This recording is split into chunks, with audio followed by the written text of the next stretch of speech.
Hello and welcome to Tech Camp. This training is designed for TAs or GAs so that they can help their faculty while they go out through the semester. However, if you're not a TA or a GA, don't worry. Even though this is designed for TAs and GAs, you'll probably still get something out of it. Right now in the chat box is a URL to a very short survey. If you can go ahead right now and go ahead and click on that link, and complete the survey just really fast. I want to make sure that we cover all the topics that are important to you. So this survey is going to give me feedback that I need to. Currently in the chat box, can everyone go ahead and type in your role if you are a TA or a GA, and also include whether or not you're going to be teaching or you're going to be supporting a class that is fully online, hybrid, or face-to-face. Now, I know we have some slightly different terminology that we're using throughout the campus this semester, but I would just kind of want to go ahead and just kind of get a sense of who all's in the room and what topics that you're most interested in. And again, I'm going to go ahead and make sure that I post again that link for the survey. So we're going to be covering Canvas and the basics, the ins and outs, and give you some information on how you can assist your faculty throughout the semester. There will be some information that we won't cover. However, at the very end of the session, we will have a question and answering session so that you can go ahead and answer all of your questions there. And so this is going to be kind of formatted where I'm going to talk a lot at the very beginning, and then at the very end, we'll have some question and answers times. And so I'm seeing a lot of the feedback. Looks like we have a lot of mix between hybrid, some lab people, some TAs, and a lot of different specialities in here too. It looks like it's going to be a good group of people. This webinar will be recorded, and so if you miss anything, you can always refer back to this. We'll send a follow-up email that will have the recording in there as well. All right, so I'm going to go ahead and get started. I'm actually going to exit out of this real fast, and I'm going to go ahead and get into the survey to make sure I can see the results. I already got 13 results, which is perfect. Great. And so it's looking like we have a pretty good interest in wanting to know how to build content, wanting to know how to grade, and the different types of assignments you can create inside of Canvas. Good. And again, feel free to go ahead and put the information, whether or not you're a TA, a GA, whether you're teaching remote, fully online, or a mix of hybrid. Go ahead and put that in the chat box. I'll be referring back to that later as we go out to the training. I'm going to go ahead and actually turn my webcam off so that I save on bandwidth, but you will be able to see my screen. I also have a coworker here in this webinar with us, so if you have any questions, feel free to place this into the chat box, and my coworker, Nicole, will be able to answer any of those questions. And again, at the very end, we will have a question and answering sessions, so if you want to go ahead and write that question down, you can ask me yourself at the very end of this meeting. And so I'm seeing a very good connection or very good mix of TAs online all over. So this should be a lot of fun. So today what we're going to be covering is the ODE course template, how to build a module, adding content, how to use the gradebook, using SpeedGrader, how to grade papers back and forth, how you can communicate with your students throughout the semester, and most importantly, all the support documentation that you might need to be able to go to find more information, tutorials, how-to videos, and most importantly, where to go when you just need help. And then at the very end, we'll have time for questions. So let's go ahead and jump straight into Canvas. If you've never accessed Canvas before, the way you find it is by going to ucdenver.instructure.com. Or my favorite way to do it is just go to ucdenver, if I can type today,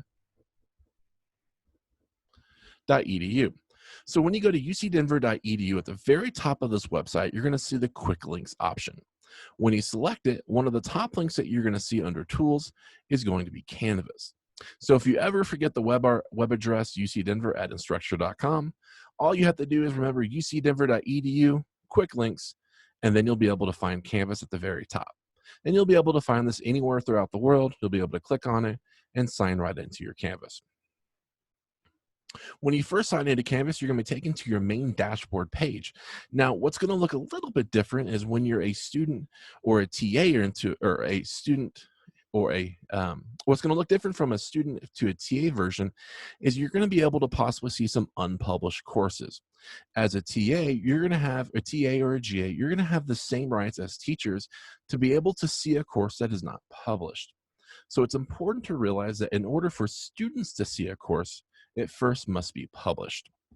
And so as a TA, you should be automatically populated and it'll show up right here as a published course because I'm assuming your teacher, your faculty member has turned the course on and it's made available to students. If you're not seeing that you're enrolled into a course, one of the places that you can go to check it is by going to courses and then selecting all courses. This will show you a detailed list of all the courses that you're currently enrolled into in Canvas. And they're split off by what's actively being used all the way down here to past courses. So these are courses from previous semesters. What's important to see over here is it will actually show you onto this right-hand side what role that you have in this course. So whether it's a teacher, a student, a TA, or the different titles, you'll see that listed right here. And so that can kind of give you some information of how you're currently enrolled into the course.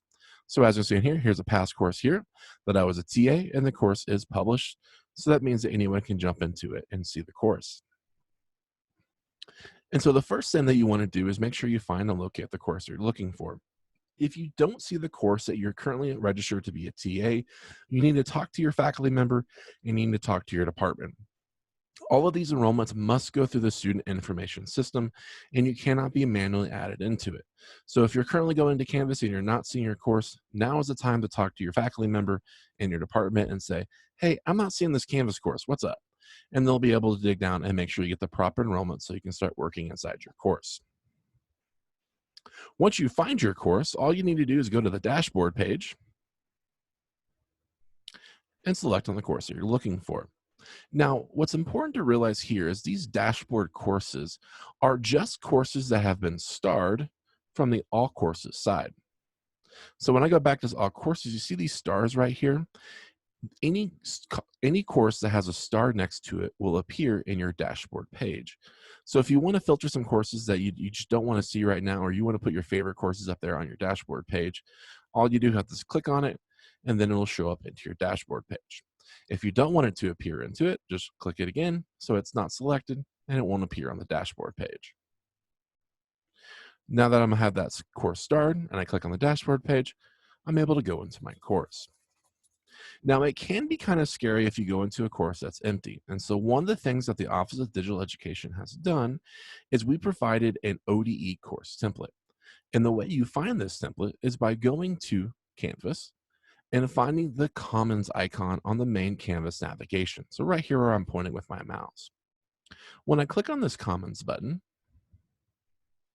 it's going to take me to a library of all the different content that has been uploaded from any institution or system or school that has Canvas. And so you can actually have this content be something that people are sharing, and you can go ahead and find any content that you want here. Now, the quality of it might not be the best, so it's important that you go ahead and check this. But for this situation, I'm going to go ahead and search ODE course template. And see, I didn't even have to finishing that. And I see right here, here's the ODE course template that's used for the CU Denver and Anschutz Medical Campus. If you wanted to, and you don't have to do this, and if there's a chance that you don't see the comments on there, it probably means that you don't have the enrollment yet, or it just hasn't given you that function yet. It could come later in the semester. It's only going to be visible for people that have a TA or a faculty teaching role inside of it. Because if you can't import things into Canvas, if you don't have a course you can import to or edit to, that's why it doesn't show it to you.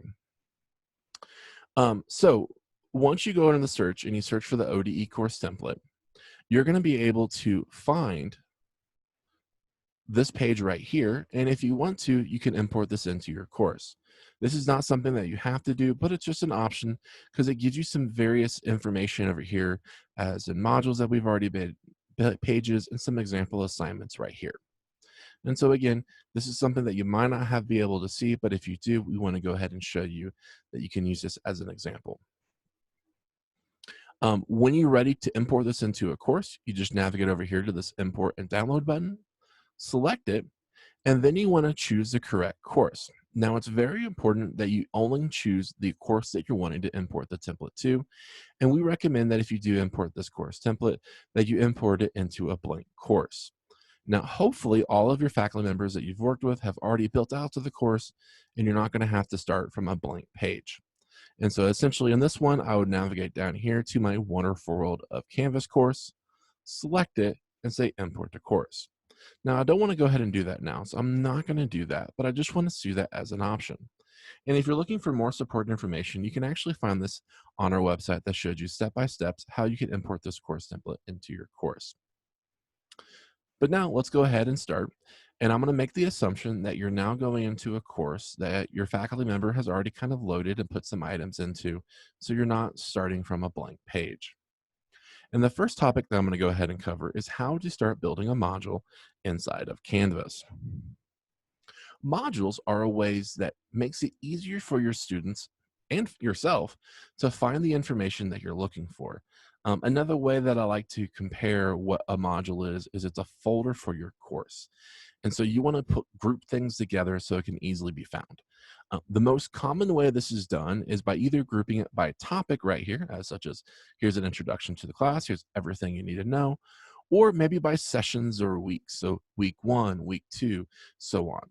And so essentially by doing it by sessions or by topic, everything that I need to complete within the session 1 right here, this week 1 course, will be found inside of this module.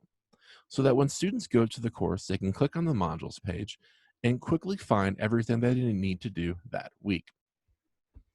And so as the example that I show here on my screen, I currently have an introduction course where I've placed all of the basic overview for the course information here. Here's my session 1, and I have an example of a discussion board. Here's an assignment that people can upload. Here's another assignment where they create a video, a discussion board post, and even a quiz that's built into this.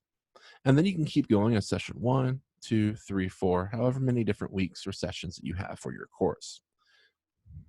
When you want to create a module, all you need to do is navigate to the very top of the page and hit plus module. The ability to create a module inside of Canvas is something that's only given to either a teacher or a TA or a GA of the course. So this is why it's important that through the student information system that your role for the course is correctly entered, and this way it'll give you your power to create content. So I want to go down here and let's say I want to create my session 3 module. So I'm going to scroll up to the top of the page and choose plus module. And then the first thing it's going to do is ask me for a name, and I'll just call it session 3. And then I'll choose add module. Now at the very bottom down here, I have this new module that's been created, but it's currently sad and lonely because nothing's inside of it. So to create items inside of this module, you want to go over here to the plus of that module that you're wanting to add content to. So right here, I have this plus. It's inside my session 3 module. So when I hit plus, it's going to open up a new window asking me, what kind of item do you want to create? In Canvas, you have a lot of different ways to create different types of items that will be placed inside of the module. So the first option in alphabetical order is going to be assignment. And for some reason, quiz is the next in line, and it's not alphabetical. But then you all have assignment, quiz, file, a page, discussion board. You can even create a header that goes inside of your module if you want to organize it or break it down into maybe session 2, where you want to do a subtitle or a sub-subject into there. And then you can go ahead and add external links. Or if you have an external tool such as an LTI for a publisher or a book, you can go ahead and also connect to the external tool right there. But very few people use this bottom one. But I'm going to go ahead and say I want to create a new assignment. So I'm going to select assignment. And then what it's going to do is down in this under box, it's going to show you all of the assignments that have currently been created inside this course. Now, if I have the assignment in mind that I'm wanting to just link to my session 3, I could go down in this area and select it. However, I'm going to go ahead and create a brand new assignment, and then I'm going to give it the assignment name. So again, the process that I did was I clicked the plus sign on the module and opened up the window. I selected the type of item I'm wanting to create, which is an assignment in this case. It's a new assignment, so I'm selecting new assignment, and now I'm getting a name. So for the assignment name, I'm going to go ahead and put in a title of the week 3 paper, and I'll say add item. And now inside of this module, I now have the session and this week 3 paper that I just created. To edit an item that you just created, you want to go ahead and click on it. So right now it's currently grayed out. That's not published. And so I need to add some more information into it. So I'm going to go ahead and select on the week 3 paper. And this will take me into a page where I can view it. Because there's nothing there, I need to go ahead and click on edit and start populating this assignment. One of the big difference that you're going to see within assignments is going to be whether it's a face-to-face course or if it's an online course. If it's a face-to-face course, you can keep this little box right here. I call this the assignment prompt box, where you can enter in all the information about the assignment. If it's a face-to-face course, you can leave this very simple and direct. Even something like, please see your syllabus.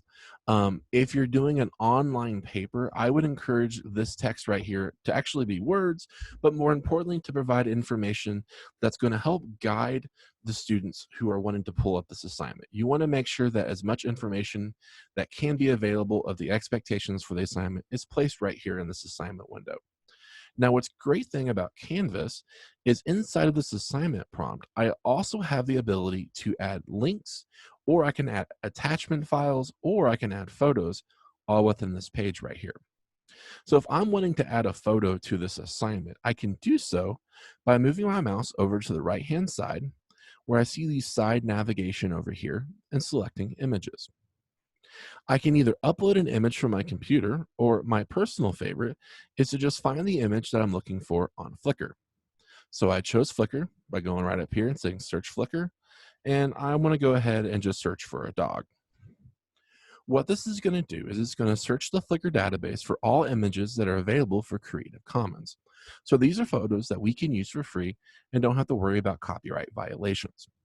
I can scroll through here, find the photo that I'm looking for, and then add it by selecting it over here. It's going to add it to this visual text editor right here. And that's how easy it is to add photos. And because I'm using it from Flickr, whenever a student clicks on this image, they're going to get a hyperlink straight to this image on Flickr, so you don't have to worry about sourcing any of the images that you use. So right now I have this text up here. I've added a photo. I'm going to do the same thing, but this time I'm going to do it with a file. So what I want to do is I want to make sure I have my cursor somewhere on my menu where I want it to go. So my cursor is currently right here below this image. If I don't do this, when I hit import files over here, there's no telling where it's going to go. So you want to make sure you know exactly where that link is right there. That's where I want to add that file. And now instead of clicking images, I'm going to go over here and choose files. And this is where I have the ability to look at the files that are already into my course. So for instance, I can go over here. Here's a sample syllabus PDF that's been uploaded previously into my course. I can select it, and it's going to add it right over here, right where my cursor is. Or what I can do is go to upload new file, select it on my computer, and let's go through here, and I'm just going to choose, let me see if I can find an image that works. Here's this Canvas workflow document. I'm going to go ahead and open it. It's going to upload it into the course files. And then right here, I'm going to say folder, say course files, and then I'll say upload. So it's going to upload it into my course files, and then add a hyperlink right here for this file onto this page. And so really inside this assignment, I'm able to add the text I want, add any formatting to it, adding images, and then also adding these documents right into my assignment prompt. So really when you're developing for an online course or really any course, you'll be able to provide all the support information that your students might need for this assignment. Once I have all the assignment prompt in, the assignment information, I'm going to go ahead and scroll down and start working on the assignment settings. So I'm going to go ahead and say the points for this course, this assignment is going to be worth 100 points. I also have the option to assign it to a different group. So currently, when I choose this option for an assignment group, I have two options, a discussion or an assignment, or I can say a new group. I'm going to go ahead and choose a new group, and I'm going to create a new group called Papers. The reason why groups and assigning every assignment to an assignment group become important is if your faculty member decides to use weighted grades, the weighted grades are based on the different assignment groups and assigning a point value to each of those groups. So in theory, I have papers, I have discussion board, and I have an assignment, and I can make each of these groups worth 35% of my total grade. And that way, well, the math's a little bit off, but it'll be close to 100% of the full grade value that they'll get. Some faculty are going to be very particular on using this assignment group. So this is when you're going to want to make sure you talk to your faculty member.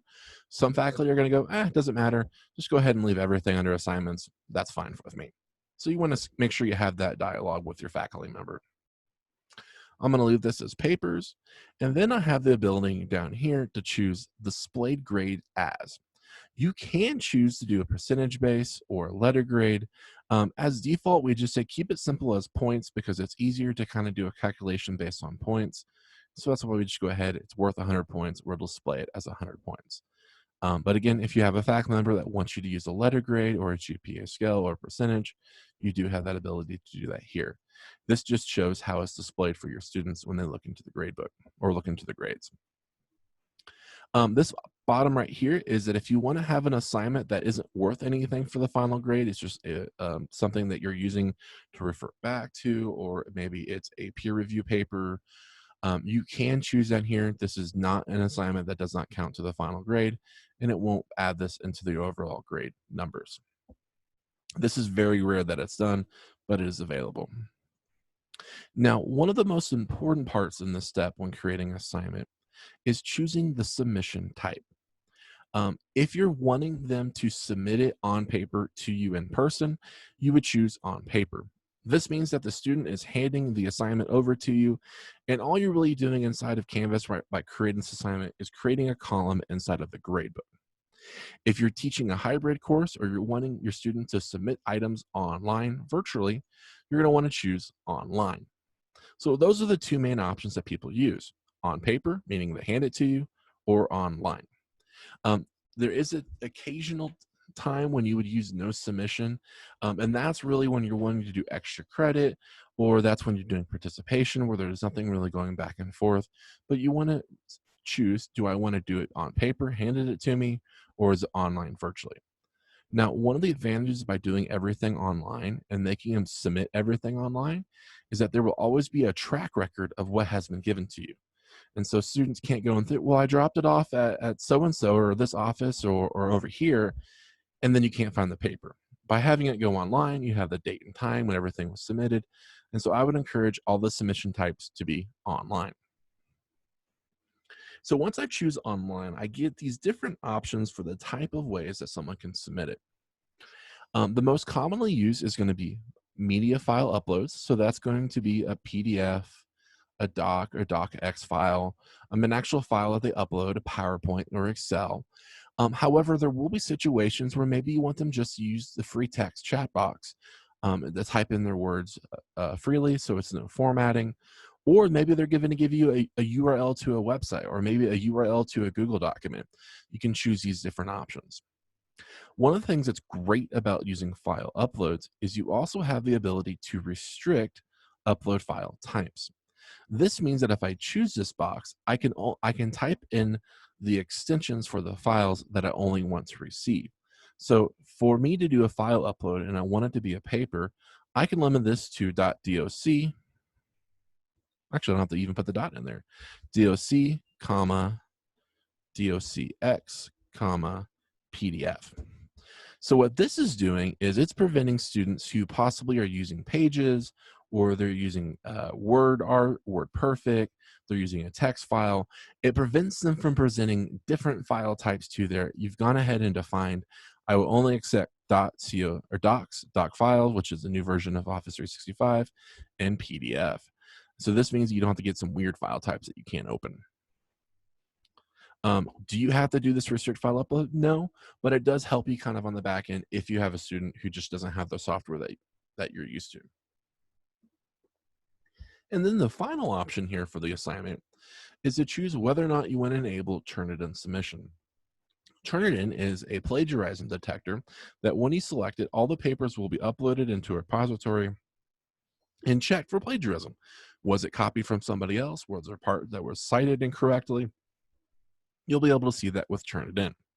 So I'm going to go ahead and Turnitin, but then you also have this advanced Turnitin settings where you can filter how you want it to work. So when I do this right here under advanced settings, this is going to show me my default settings whenever you enable turn-in submissions. Right here, it's going to compare this versus other student papers. It's going to compare it versus the internet database. So it's going to search Google and see where it goes ahead and combines. And then it's going to search against journals, periodicals, and publications. If you didn't want it to search other student papers or you didn't want to search internet database, right here, if you did it this way, it would only be searching for actual published publications and periodicals as a compare contrast. And again, as the default, these both three are on. These options down here for do not consider. Oftentimes when you're going through something that goes through a plagiarism detector, I would say about 80 to 85% of the time, it's going to be the fact that either they didn't quote it correctly or they didn't match bibliography information. And so this is right here is really helpful to go ahead and check this because oftentimes people will just quote things wrong or they just won't source it right within the system. And so it's going to give them an error of, oh, this is plagiarized because it shouldn't properly format it. And so by checking these boxes right here, you're kind of filtering out a lot of those examples or a lot of those issues, and you don't have to worry about it.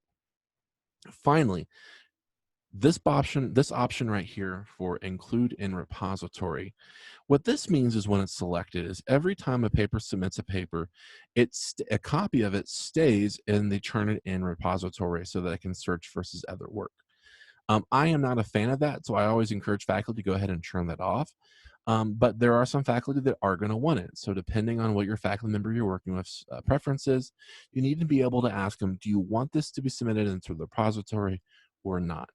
One of the major use cases of why you don't want to submit this into a repository is if you're having a student submit a paper multiple times throughout the semester where it has to go through peer reviews or different edits that they're doing, and they're not just writing the paper once and being done with it, there's a chance that it could match against their own paper, and it's going to be really hard to determine it because you had it sent to the repository and earlier in the stage, and it just hasn't changed enough as the semester has gone on.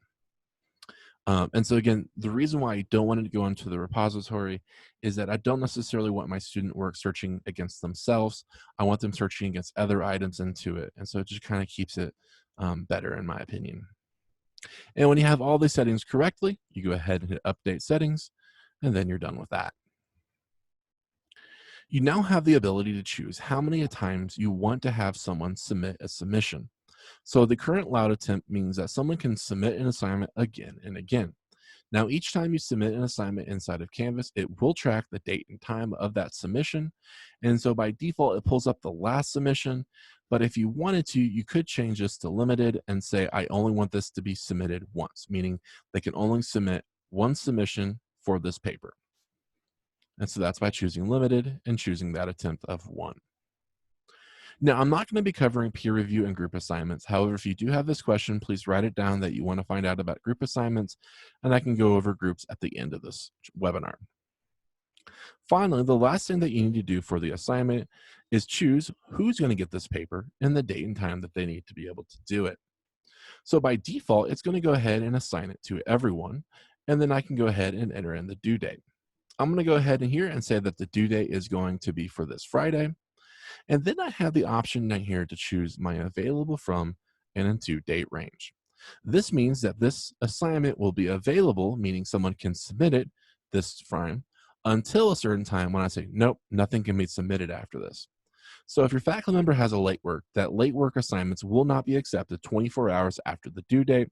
You would want to go in here and choose update, select the day after, which is going to be the 24 hours, and say done.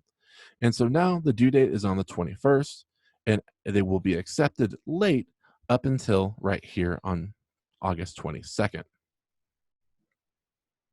And then you have this option to available from. So if you wanted to create a smaller window, such as a week of when they can submit the assignment, so that you might have some students that will submit an assignment 2 or 3 weeks really early, you can actually go ahead and say, no, I don't want to accept any assignments until, let's say, the 20th. So I want them to spend as much time as possible working on their paper just in case. And so now what I've done here with this assigned to range is I've chosen right here, everyone can upload an assignment, or here, this assignment is given to everybody. Here's the due date, and now it's here. This starts at the very bottom. It shows when they can submit it, and here's where the cutoff is. Now, one of the great things inside of Canvas is if you have any student that comes to you and says, I need a little bit more time working on this paper. I've had an incident going on, or things are just a little bit crazy. And your faculty member says, okay, you can have another 48 hours. Inside of Canvas, you can go to the section right here, and where it says plus add, if I choose that, I can go ahead and choose a particular student with inside of my course. So my number 3 test student here, I can go ahead and give this student a different due date of, I'll say on Monday. So, hey, I'm going to give you the weekend so you can finish this paper. But I'm going to go ahead and say after that, you can't turn it in. And so what I've gone ahead and done is I've said for this individual student is going to have a different due date. Here's where they can do it, and this is where the available to range is. And you'll see up here, this currently changed to everyone else has this due date, and this one student has this due date. So after you've entered all this information of what the assignment is, what the assignment settings are, the last step that you do is go down here and hit save or publish or save. Now, I like to go ahead and just hit save and publish because that means that it's saved and it's now visible to students.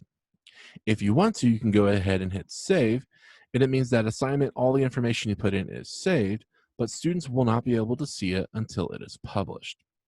So if we go back to this module page, I go down to session 3, I see that I have this paper right here. Here's the due dates, here's the point value, but it's still grayed out, as long with my module up here that is also grayed out. So this means that these sections are not published. As you can see up here with my session 2 and my session 1, everything here is green with a green check mark, showing that these are published. When you're ready to have this module be visible to your students, you want to scroll down here and hit publish, and you'll see these both have a green check mark.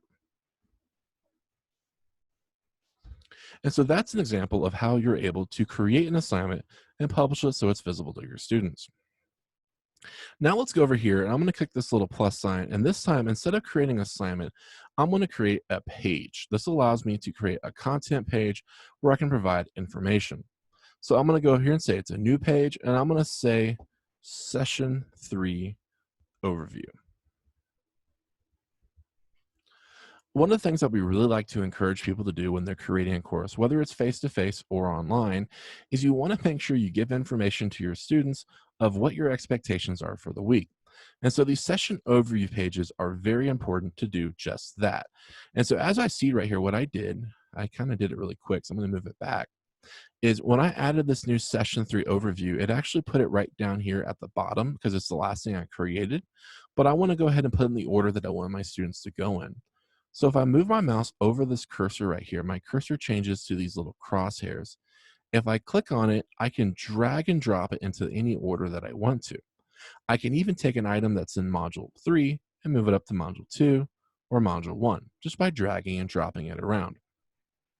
But I want to go ahead and have it first be session 3 module and then my week 3 paper.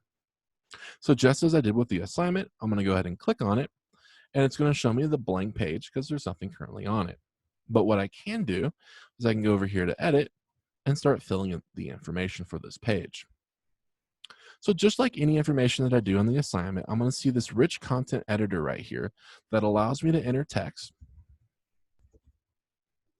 I could add formatting just like I could within the assignment. Or what I can do is go off to the side and add files and images. And so this is a great thing. If you have any documents, if you have any reading materials, you have anything that you want to load right here, you can either create a hyperlink such as, I can go to a web page like Yahoo. I can highlight that. Click up here, this little chain link right here is a link to URL. I can choose that, and I can just type in yahoo.com. So now I created a hyperlink. Or if there is an item that's already been created that I want to link here, and I can say week 3 paper, I can actually highlight this over here and then go over to my links page. Since I'm looking for my paper that I just created, it's an assignment. And now I can go over here and find the assignment that I want, week 3 paper, choose it, and it creates a hyperlink. So I've added text over here, I've added different hyperlinks. But then again, if I want to have a file that I want my students to be able to download, I can go over here to the files. I can choose the file that's previously loaded. So here's my sample syllabus PDF that I've uploaded on another page. I can choose it, and it's going to add that link right here. So I can add all this information right here quickly and easily. I'm going to go ahead and add a photo in here real fast. Let's follow the theme and put a dog in there again. And here's another dog photo. So I can populate this page to add all this information here so my students will know, here's everything that we're going to do. Here's your expectations for session 3. I would hope that you had actually put real words there and actually fill this in with just a little bit more detail. But as you can see, it's really easy to build out these content pages how you want to. And since I want to go ahead and save this work and have it be visible to students, I'm going to go down here and hit Save Publish. If I don't want this page to be immediately published, all I need to do is hit save. It'll save everything I've uploaded, but not publish it. And here's this page that I just created. As you'll see on here, I have this text. I have the hyperlink. So if I click on it, it's going to open it up under a new tab, take me straight to that website. If I go down here to this week 3 paper, it's going to take me straight to that paper. And then right here, this PDF, if I upload it right here, I click on it, students will be able to download it to their computer and actually see it right there. So let's go back to the module page real fast and just see where we're currently at. We should have an overview page, and then we have our assignment. Now let's go ahead and create a discussion board post there. So I'm going to go over here to this plus sign. It's going to be right inside of that module. I'm going to say plus, and then I'm going to choose this right here, this drop down, and make sure I choose discussion board because I want to create a new discussion. Since this is a new discussion, I'm going to choose new topic, and then I'll say week 3. One of the things I like to point out over here is these icons. Depending on what this item is, these icons are actually different. And so even if you don't go through here and say, this is week 3 discussion, this icon right here will tell you, oh, this is the discussion. So as what we've created right here, it's currently blank. So if I click on it, it takes me to this blank discussion board. And then I can scroll over to edit and build in my discussion. So just like with assignment and the pages, I have this rich content box where I can add in all the information I'm looking for. Is in this discussion, we'll be talking about chapter 4. Please provide a post of what you feel. Here's a couple questions. And then you want to state your expectations for what your student is wanting to do. But let's say in this discussion, I want to go ahead and add a YouTube video. Well, I can easily click on this little YouTube button right here. And it's going to give me a box where I can either search for YouTube. So if I type in dog, it'll give me a little overview right here. Or what you can do is if you have the link to the URL of this YouTube video, you can just paste that in right here and it'll pull it right up in the search video. And so I'm going to go ahead and just for the example right here, I'm going to go ahead and use this dog with guinea pigs that like to eat lettuce and say, yes, this is the video I want to add to this discussion board. And I'm going to embed it. It's going to add it inside of this box. And so for this discussion board, I can actually have a prompt where they watch a YouTube video. Here's a couple of questions. Then I have my students respond back to. And so you can really easily add that video right here inside of this discussion board post. This YouTube video feature is available on anywhere you see this content editor. So whether it's an assignment, whether it's a page, that's how easy it is to add YouTube videos into Canvas. So now let's go ahead and scroll down here and I'm going to say post to. Yes, I want to have this discussion board visible to all sections.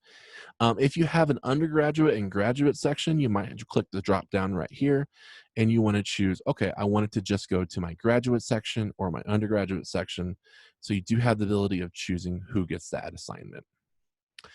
For these sessions down here, I generally choose, yes, I want it to be threaded discussion replies. And so what that does is it kind of nests all the replies to one post and to under each other, so that it's easier to find. And then I can even go down here and say users must post before seeing reply. And so I can make sure that a student is actually coming up with their own ideas, not reading someone else's and go, oh, hey, I know what's a great idea. I'm going to copy what that person did. By checking this box right here, you make sure that their post is an original post and not seeing somebody else. If you're wanting this post to have any grade values, you want to make sure you check graded. And then I always go ahead and add in there like allow liking, because one of the tricks that I like to do is I go through when I see a discussion board post, I go ahead and like it. And that's a way for me to know, yes, I've read that discussion board post. I don't have to reread it again just in case I get a little bit lost. All right, then if I go down here, because I checked this graded right here, I now have the ability to choose the points possible. And you see these controls. These are the similar controls that you saw under assignments. I can do the points possible. Here's the grade. And then down here, I have this default assigned to and provide the due date. I'm going to go ahead and say that it's worth 10 points possible. And I'm going to give it for a due date up to the 28th. Now, I'll go ahead and stick with the 21st. That's my theme. And so now I'm saying throughout Friday, you have this discussion board post, you have until Friday to do it. And then I can even go through and say under the available to and until date, I'm going to go ahead and say no late post can happen after Saturday. And just like before, I'm going to scroll down here to the bottom and hit save and publish. Now, because this discussion board is going to look a little bit different, where I have right here, it's a graded discussion right here. It's worth 10 points. And you want to scroll down here to find the replies. And this is where students will be able to reply back to this post. So essentially what you're doing is when you create this discussion board and you create the discussion board prompt, you're then having everyone reply back to your initial prompt. So you want to make sure you put all the information up here at the very top. So that's what people are replying back to. They're going to go through here, enter in all their information. And when they're done, they'll hit post reply. And because it's a threaded discussion, you'll see that it sits under this right here. And if a student wants to reply back to my reply, it'll sit right here kind of nested underneath that post. And so that's kind of a basic overview of how discussion boards and how you can set them up and do them inside of Canvas. So let's go back to that module page.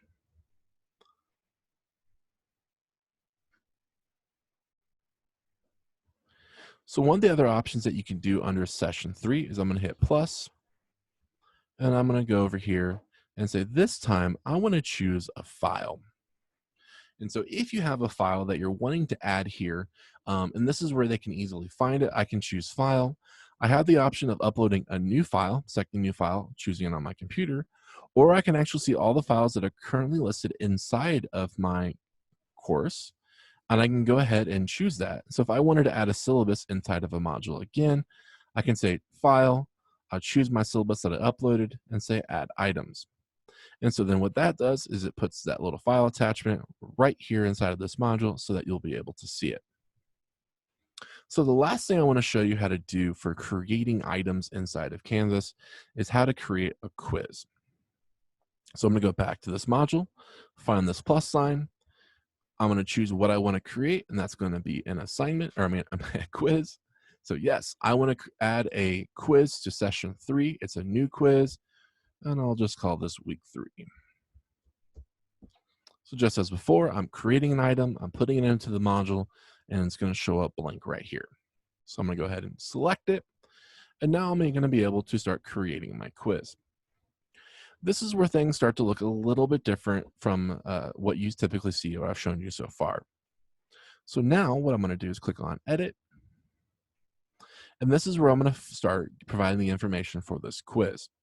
At the very top, I have this quiz instructions. So this is where you kind of put the prompt. Today, we're going to go chapter 3. And then I can go down here at the very bottom and choose my actual quiz settings.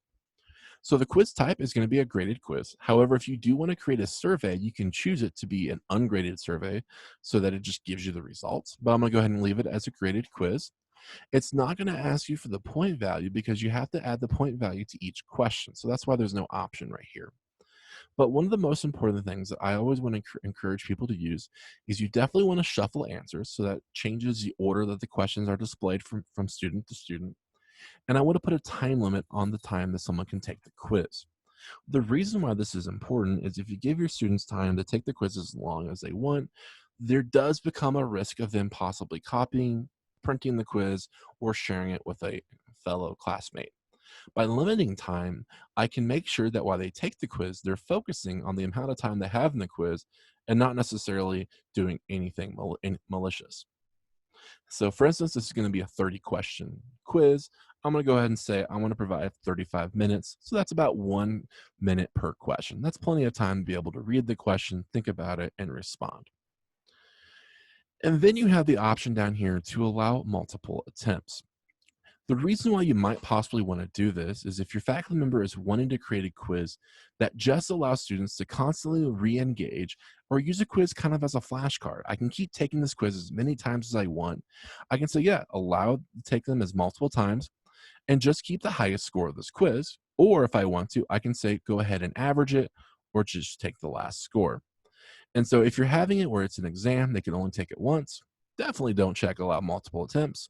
But if you want them to take the quiz again and again until they get their best score, I can say I'll allow multiple attempts and just keep the highest score. You also have the ability to limit the number of attempts. So I can say, go ahead, you can take it as many times as you want. You can get your highest score, but you can only do it 5 times. So you'll get your highest score out of the 5 times of taking this quiz. Then down here, you have some more options of how the quiz kind of works. If I choose this option right here, this will let the students see their responses, the incorrect, marked in their feedback. If I don't want students to see what questions they got right or what the right question is, I go ahead and uncheck this. What this means is that students will take the quiz and just see their score.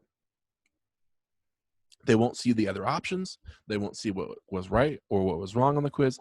They just see the score. If I had a 30-question score and I got 30 questions wrong, I would have the 0, and that's all I would see. If I got all of them correct, it would say, hey, you got 100%. That's all it's going to show you. But if you do want to choose on here and say, go ahead and let them see their feedback, I can say, okay, you can see the feedback only after last attempt. And so that way they can take the quiz as many times as they want, but it's not going to show them what they got right or what they got wrong. Or I can go over here and say, go ahead and just let them see the correct answers. And then my final options over here is after their last attempt, when they have the correct answers, I can go ahead and say, I want them to see the correct answers at when the due date of the assignment is. So even if they go ahead and finish the quiz early, they won't see their answers until after the date you assign. And then I can go through here and say, after the 22nd, I don't want anyone seeing the results at all. And so the settings I basically chose on here is that students will be able to see the feedback of their quizzes after they committed their, or after they've done their last attempt at the 21st, and then at the 22nd, they'll no longer be able to see the quiz results, meaning that they will just see the score. Now, if you don't worry about them seeing the correct scores and you just want to be able to let them see there after time, all you have to do is remove these dates. And that means after last time for indefinite, they'll be able to see the results. And so this is a setting that you definitely want to work with your faculty member to know, do you want them to see the results? Do you want them to see it just immediately after they do it? Or do you want to provide a small window of when they can actually view their assignment grades and view their questions and what they got right, what they got wrong? It's up to you on how you want to determine these settings. The last option that you see in here that looks a little bit different is going to be show one-time questions. This means instead of showing all 30 questions at once on one page, if I check this box right here, it'll only show one question at a time. This actually works okay. The biggest problem though is if you have someone with slow internet and let's say their internet times out or the page doesn't fully load, they might have some issues where if you load all the questions at once, your internet has a little bit more time to load it and so they can quickly go through. And so do understand that if you do one question at a time, it could create a barrier for students that have slower internet. This is a very small percentage, but they do exist out there. And so you might want to give it a try, but if you have any students that have any issues, you might want to uncheck this as a result. And then down here, you have the due date and assign to for when the course is due or when the quiz is due.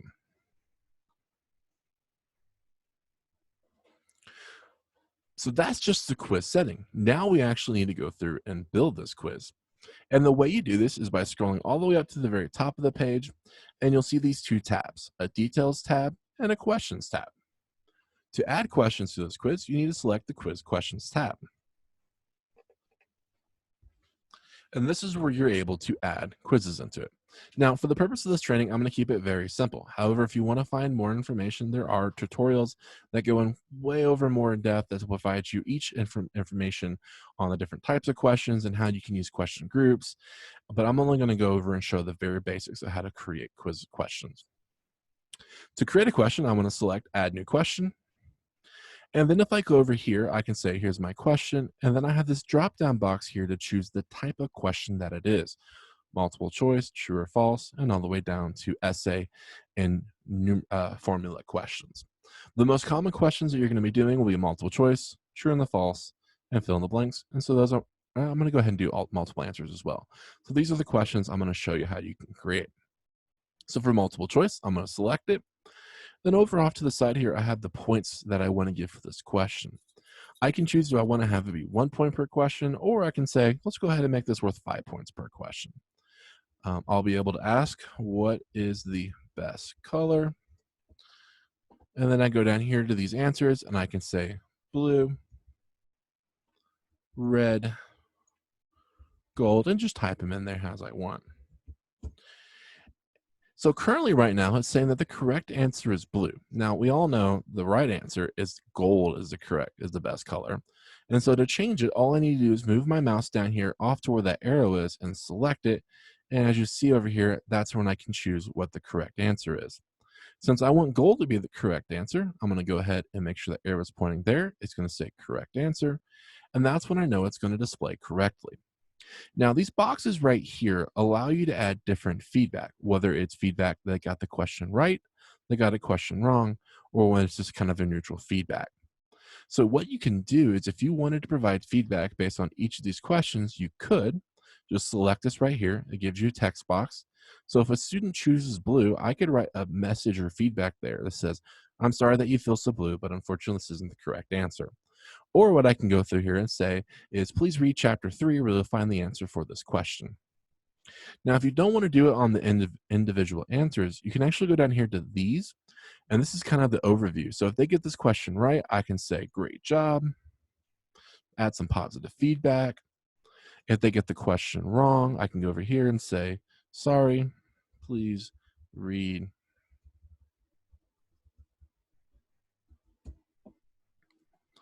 And I can add that feedback that they're going to get if they get it wrong.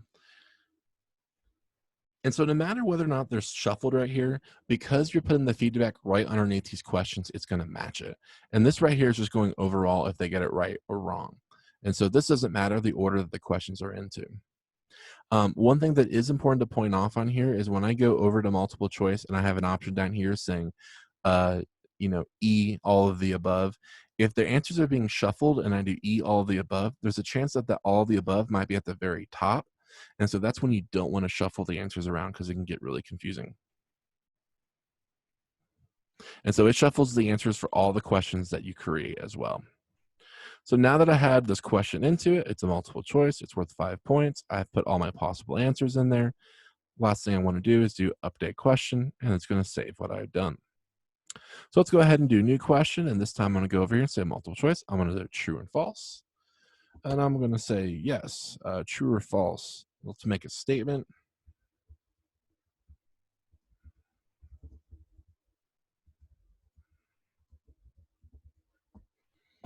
I'm making my statement, and then I can go down here and say, is it true or false? Again, as I see, I can move my mouse over here. I can choose whether it's false or true. And then I have my ability to provide feedback for the individual questions or whether or not they get it right or wrong, or if it's neutral, which means they didn't choose. So I'm going to say, let's say gold is not the best color for pants, so it's false. So I'll say update, and then I just saved it right there. And as you see, I didn't change the point value, so it's saying that question is worth 1 point. If I wanted to go back in and change it, I click on this little pencil, and then go back up to this box, make my change, and then do update question. So let's hit new question again, and now let's go ahead and do fill in the blank. Fill in the blank, you want to go ahead and type in your question, and then they're going to be looking for the possible correct answers that you're looking for. So I can say the sun is, I can put my blank right here as my statement. And now for possible answers, I'm looking for hot, full of gas, and it's going to be looking for the exact match to these possible answers. So with fill in the blank, it's very important that sometimes you might have to do different types, whether it's lowercase, uppercase, different spellings. And so fill in the blanks can get kind of difficult because when it comes to people spelling, they can choose anything. But you do have the option for creating fill in the blank. When I've entered all the possible answers that it could be, I'm going to go ahead and hit update questions. And so now when someone comes to this question and they're typing in the blank, it's looking for that exact match to the sun is hot or the sun is full of gas. And let's go ahead and choose one more option just to show you an example of what the quiz is. And I'm going to do multiple answers. This is where they can have different options that they choose as the correct one. So I'm going to say, what?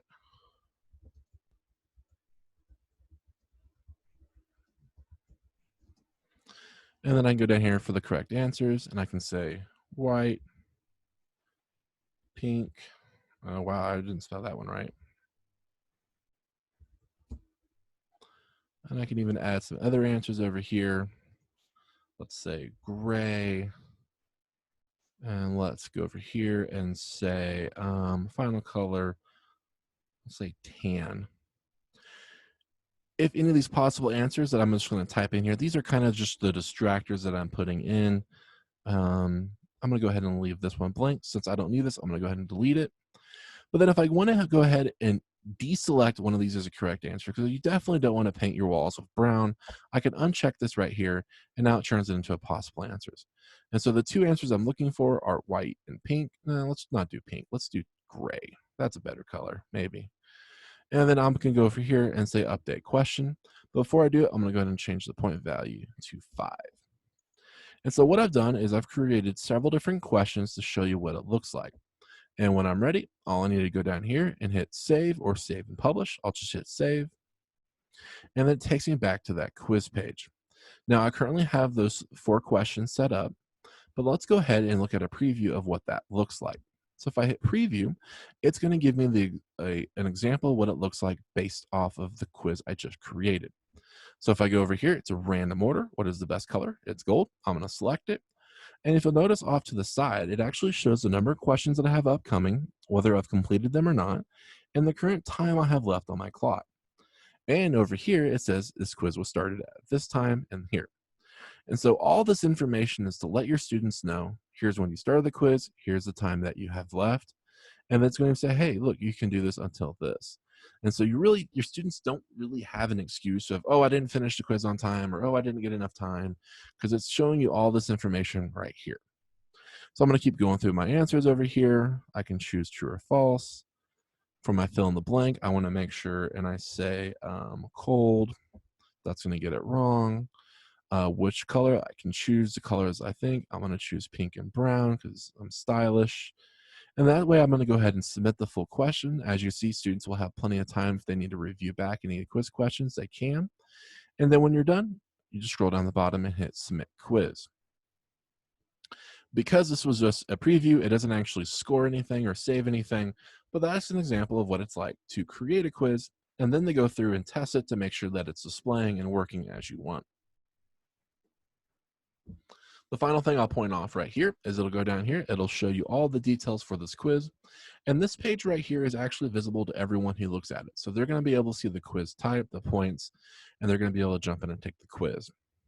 And because this is the preview, I can actually go down here, and this is where your students are able to see everything that they see. So here's that feedback, great job. Here's when they got the question right or wrong, because I went ahead and indicated, yeah, go ahead and show them the results. It doesn't matter, it's not locked down, so they can see the results, what they got right, what they got wrong. And now, as you'll see off to the side, it actually goes ahead and tallies up the points. Since I got the question wrong, I didn't get any of the points. And because this wasn't matching, I currently got this wrong. But if I wrote a hot, it would have showed up as yes. So for the quiz I just created, I got a 5 out of 16.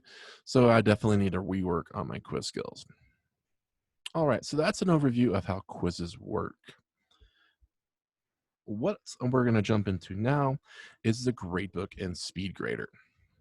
So let's say I've gone to this module and I've created all of my assignments, my pages. I've created everything I need to for my modules. Now it's coming time that I need to actually grade this. So let's go into the gradebook and show you an example of what it looks like. Now, when a student clicks on grade, they're going to see their own grade, and they're not going to see the gradebook. So they'll be able to view the feedback of everything that they're doing. But when you log in as a TA and a teacher, you're going to see a more populated view that looks like this. Here is a list of all of my assignments that go all the way over here, the very bottom. I got a scroll bar, so I can go through and see everything. At the very end of that, I'm going to see the totals. So as you'll see over here, here's the assignment groups. I currently set up the assignment groups 40% of my grade is discussion, 60% of my grade is the assignment, and it's going ahead and giving me the total along with the final total of my course. So that's why using group assignments is so important because it gives you this option right here to choose it. When it comes time that you want to use a paper that you're wanting to use speed grader, as I can go over here, these little icons show that these assignments haven't been graded. So for this final paper, I want to go into speed grader so that I can grade these assignments. To do this, I click on the title right here, which shows me the title of the assignment. It takes me straight to the assignment prompt. And as you'll see off this right-hand side right here, there's now the option for speed grader. It's also important to point off over here that it's showing 0 out of 2 submissions have been graded. If at any reason you want to download all these papers on your computer so that you can review them, you also can choose download submissions, and this will download a zip file with all of the items that have been uploaded into Canvas. But we're going to choose to not download everything and just keep everything online, so we'll choose SpeedGrader. When the SpeedGrader opens, you're going to be able to see a visual of the paper that was assigned. This little SpeedGrader view right here, this embed viewer, this will actually work with Excel files to a simple degree, PowerPoint files, JPEGs, Word documents, PDFs, almost any kind of file that you typically would submit for student work will be visible inside of this view right here. And so what this means, I can review the paper, I can add some annotation on top of it, and the students are going to be able to see all this on their website as well. Now, at the very top corner, I'm going to see again that I have 0 out of 4 students, and then I have right here, this is my first student right here, and I can actually use these arrows on this right-hand side to navigate between the different assignments. So if I wanted to go to, let's say, another student, I can just click on this arrow and it's going to jump to the students.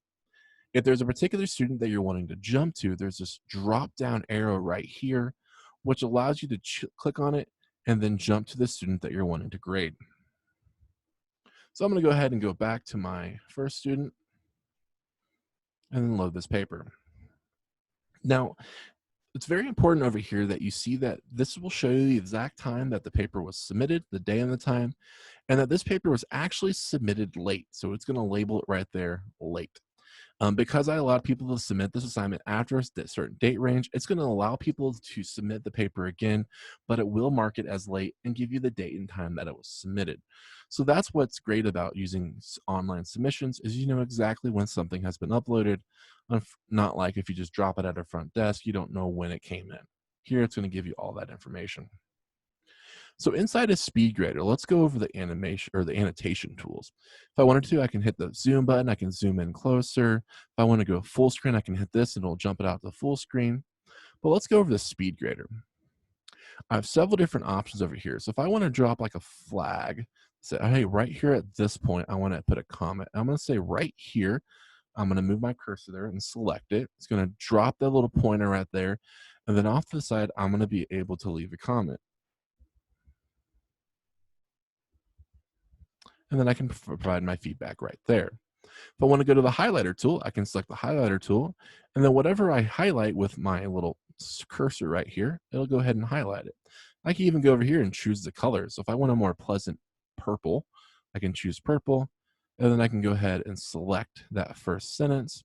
And then what's great about the highlighter tool is I went ahead and selected it, but now over here I have the ability to add feedback. So I can select on it and go needs work. And I can do the same thing of text.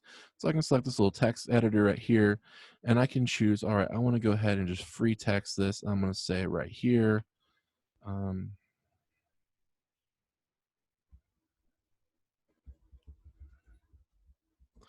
just going to keep with the needs theme right now that I'm going for. And if I want to unselect the tool, I just hit this little cursor, and then it goes away, and then I can move around on the paper. Strikeout works the same as the highlighter tool. I can choose which color I want to, and then say, I'm going to strike out this sentence right here, and then I have this little feedback.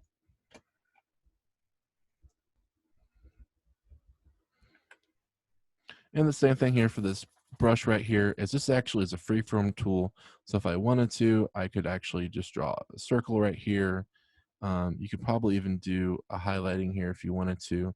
My mouse isn't that precise, so I can't do a straight line, but I can do those items right here. And then I even have the ability to draw a box, or a shape on the screen if I wanted to. And again, everywhere I create an item, I have the ability to leave feedback off to the side.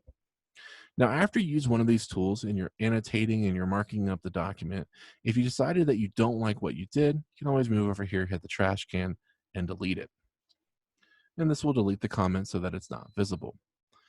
Depending on the workflow that you and your faculty member are going to be using, this might be where you're able to go through, annotate everything through SpeedGrader, and then the faculty member is going to be able to review this document and go, all right, so yeah, this is correct, or all right, no, this isn't really that correct.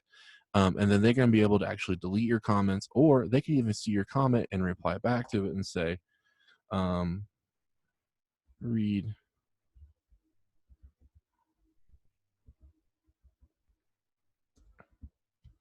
and add that into it.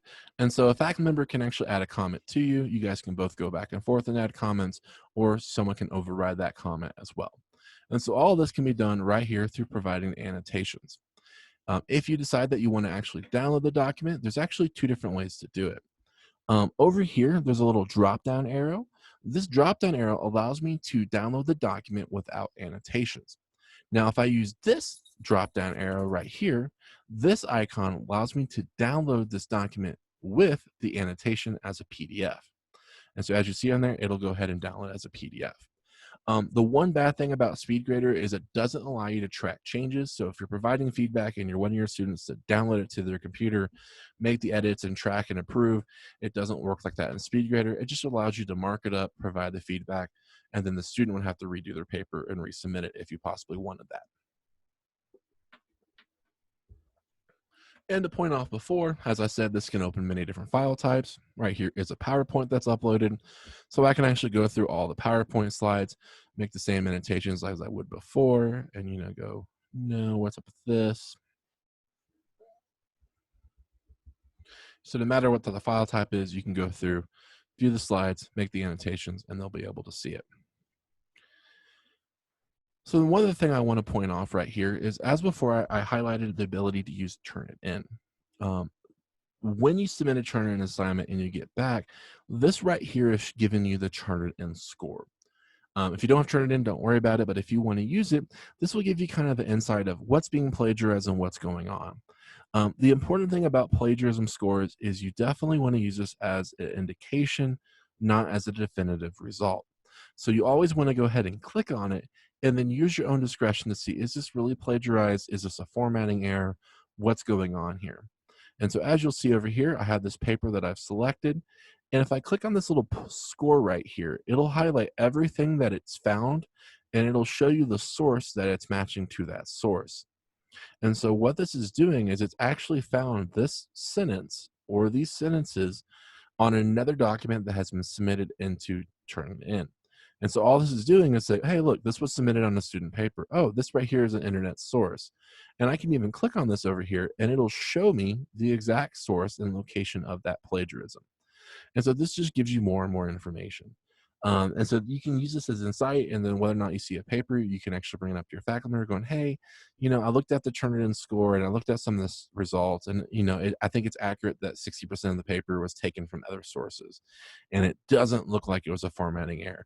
That's when you want to have a dialogue with the faculty member, and the faculty member will talk to the department of what to do next. And that is Turnitin. Finally, what you want to do over here is, if there is a grade, you want to go ahead and put that in there. I think I did a great paper, so I'm going to go ahead and give this person or myself 100 points. Hit enter, and it's going to save the score, and that's all I need to do. Now, I also have the ability to add comments over here, so I'm going to put great job. And I actually lied. There is one thing you have to do last, and that's hit submit. So it will save everything you're doing, but you want to go ahead and hit submit. And that way it'll go ahead and just make sure everything is saved, especially right up here. Look at the code saying your comment has been saved. And then you hit the arrow and move on to the next student. One of the options that I like doing within SpeedGrader is this little eyeball right here. What this does is it either posts or either hides your grades. I like to go ahead and hide grades whenever I'm in the grading process, because I don't want students to receive notifications while I'm going through editing a paper. And so by hiding grades and clicking those two options that I did right here, I now have this little cross out right here, which means that as I'm going through grading this paper, students are receiving a notification saying, oh, here's your grade, here's your feedback. So by doing this right here, I can go through all of my papers at once, hide my grades, so that people aren't getting updates, people aren't providing feedback while I'm still adding grades. And then this even allows you the opportunity, if your faculty members want you to go through and use SpeedGrader, you're going to hide your grades, let you go through their process, then let them go through their process, and then they can decide whether or not and when to post the grades. And so once all the papers have been graded, you have them, the scores are equalized or what you want to, you go up here to again and say, yes, I wanted to post grades. And now students will receive a notification saying, hey, all the grades have been posted. You now can see this comments. You do have the ability to choose right here of whether or not everyone gets it or only the graded student gets it. I like keeping it simple and just say all or nothing, so they're all hidden or they're all published. That just makes it a little bit easier to do it. So yep, I'm gonna go ahead and post it. And now because I've posted the videos, people are gonna be able to see the grades that I've created. And that is how SpeedGrader works. So the last thing that I want to go ahead and cover before we go into the help resources again is communicating with your students inside of Canvas. The best way to do this is by using two things, announcements and inbox. Inside your course, you're able to go up to announcements, and at any time, I can create an announcement saying, all right, we're about to enter chapter 3. Please make sure that you're reading this. So I see the same visual text editor that I have over here. I can even go down here and create a link to the assignments that are due this week. So if you wanted to send an announcement to everyone saying, just let everyone know we have this final paper coming up, please make sure you click it, or please make sure you submit it before the due date. I could actually go over here, create a hyperlink over here where they can click it and go straight to that final paper. So I can title it, I can add photos, I can add all the information right up there. But another feature that I can go over here is I can delay postings. So let's say that you're wanting to send an announcement at 8 a.m. or 8 a.m. in the morning, but you don't want to wake up at 8 a.m. in the morning on a Monday. What I can go through here and do is say, all right, I want this announcement to go out on the 24th. I can select 24th. And then for time, I can go ahead and say 8:0 a.m. And so now I can actually go in here, fill up my full announcement, giving it the title, all the information over here, including links to different assignments if I want to. And then I can say, don't actually post this announcement until Monday morning at 8 a.m. And so that way I can save it. And then at Monday morning at 8 a.m., it'll send out that announcement to everybody. And so that's the easiest way to communicate with everyone all at once. But now if you're looking to communicate with one individual student, you can actually choose inbox right here. And I can go to the actual course that I'm looking for. So I can go all courses. Now I want to go through here and find my course right here. And then it's going to show me the inbox of everything that's been sent back and forth to me in this course. If there's a particular student that I'm wanting to reach out, I can choose that course. Then go over here to this little compose message. I can choose it. And then I can actually go over here to this address book and choose who I want to send this message into. Whether it's a teacher or a student, I can send this message back and forth. As a teacher, you have the ability, a teacher, TA, GA, you have the ability to send it to the entire class, if I can choose right here, or I can choose an individual person that I want to send to. If you do choose to send to the end of your whole class, go ahead and make sure you choose individual message. This way, if someone replies back to it, instead of it replying to everybody, it's just going to be replying back to you. So that's the advantage of checking the send individual message. Whenever you send a message, they're going to see a little indication right here, those little flags saying, hey, you have a new message. And then it will also send them a notification to their web browser saying, hey, you have a new message, you have an email, or however they choose to do their notifications. They'll be able to go through that. One thing I do also want to say that's a really cool feature is even though you can go into the inbox and you can manually type everything in, you can send the messages, inside of the gradebook, you have the ability to send messages to people based off the work that they're doing in the assignment. So I'm going to go back to this, my final paper right here, but I'm going to choose these dots right next to it. And I'm going to go over here and choose message students who. So for instance, if I want to send a message to every student that hasn't completed the assignment, I can choose the choose message student who, and then right here, the first drop down is going to be haven't submitted yet. I can even do over here, haven't been graded or scored less than this. So then I can send them a personalized message automatically to everyone who hasn't submitted this paper and send them a message by using the Canvas inbox. The ultimate advantage of using Canvas Inbox is that everything is tracked and recorded. And so they can't say, well, it got lost on my emails. Like, well, no, you can actually log into Canvas and the message is right there. And so that way you can ensure that they're receiving your messages and they don't have an excuse for why they didn't receive them. It's all right here inside of Canvas. And that's how you can go through and communicate back and forth to your students. The last thing that I want to go ahead and cover is where you can get help for Canvas support. And so we have this basic information with Canvas support, which is 24/7 support. You can either call them on the phone or email them. The best way to find this help information is by actually inside of Canvas, clicking on this help navigation at the very bottom of Canvas. When I click on it, it's going to give me the OIT service desk so I can call them if I have any of my technical errors. Or for 24/7 support, I can actually call Canvas support. And my personal favorite is I can actually have a chat conversation 24/7 with Canvas directly to ask my questions. So if you have any questions, like for some reason the quiz isn't loading right, I'm getting this weird error message, you can at any time can go ahead and contact Canvas support.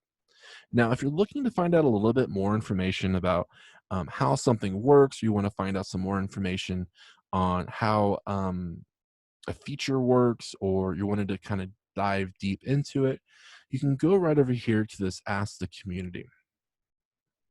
What I like to do about this Ask This Community is it's going to take you over to the Canvas community where you can ask pages right here. Anyone who's able to sign in here is going to be able to view this. And so you can actually go over here, search for all types of questions.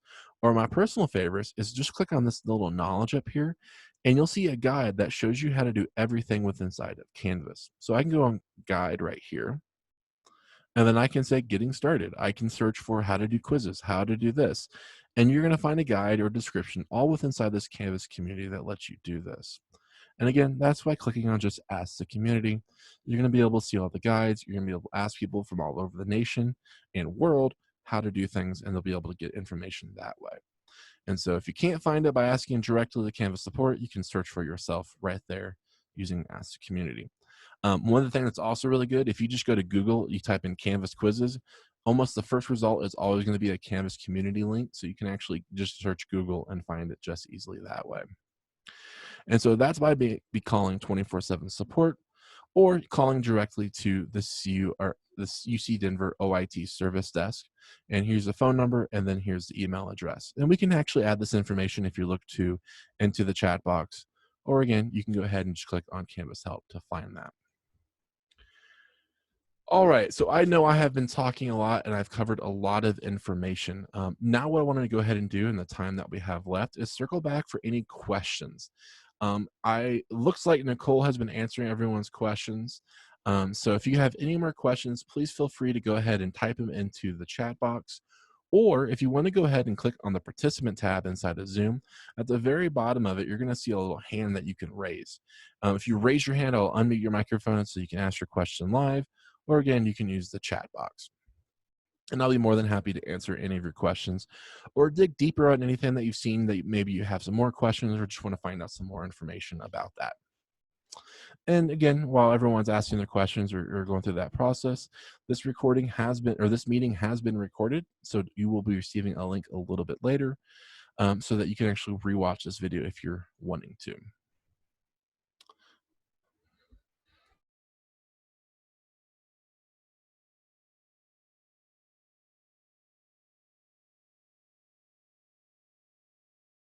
So the question I'm seeing here is if you have 10 quizzes, each quiz is worth 10% of the grade, how will you weight each assignment? This sounds like a really scary math question I would get. The good news is Canvas does all the math for you. So I'm going to go back into my course. Oh, I'm already right here. Oops. So I'm going to go back into my course. And this is the first step is what we're doing. And this is where we go into creating assignment groups. So if you're wanting to create an assignment group, the first thing that you want to do is go to the assignment tab. And over here, you're going to see this ... This is where you're able to assign groups weight. Now, right here, when I look at my assignment, I have currently the assignment groups I have is papers, discussions, and assignments. So I'm going to go ahead and create a group up here for quiz. And then I'm going to say that this assignment is worth 10% of my grade. And so now when I look at my overall grade, I have the math is a little bit fuzzy right now. My quizzes are worth 10% of my total. My assignments are worth 60%. And my discussion board is worth 40. So I want to change that. So I'm going to go back over here up to the top, say dot, dot, dot. Let's look at my assignment weight. Oh, look, I can do my math right there. So currently my math is saying as 110%. I'm going to change this back down to 50. And now I'm currently showing that my assignment grades, I'll go ahead and say this is worth 40, 20, 30. So this is probably a more realistic of how you do weighted grades. And so I've went ahead, here are all my assignment groups. Here's the weight that they're doing. And I'm going to go ahead and hit save. And so now what I want to do is everything that is a quiz, I want to move down here to this quiz section.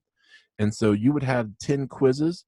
It really doesn't matter how many quizzes that you have. I'm going to go ahead and move them down here to this quiz. So I have all my 10 quizzes right here. So then it's going to gain a percentage based off of all of the quizzes that I've moved into this quiz category. And so I don't have to worry about the math because whatever it's in this section right here, it's going to automatically total it and put it into the section. And the total of these assignments will only be worth 10% of the final grade. And when I go back into the gradebook and I scroll down all the way to the right-hand side, I'm going to see the live score of what those assignments are. So down here, here are my sections, 40, 20, 30, 10. And then when they go ahead and do these scores, it's going to populate right here. And so that's how you can easily weight each of the assignment based off the assignment groups that you're putting them into.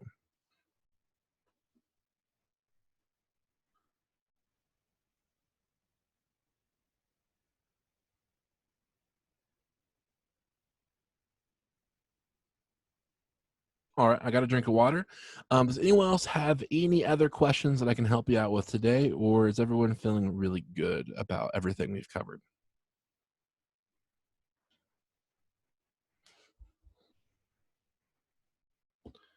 All right, so it's looking like we don't have any more questions. So I'm going to go ahead and stop the recording. I want to thank you so much for attending today. If you have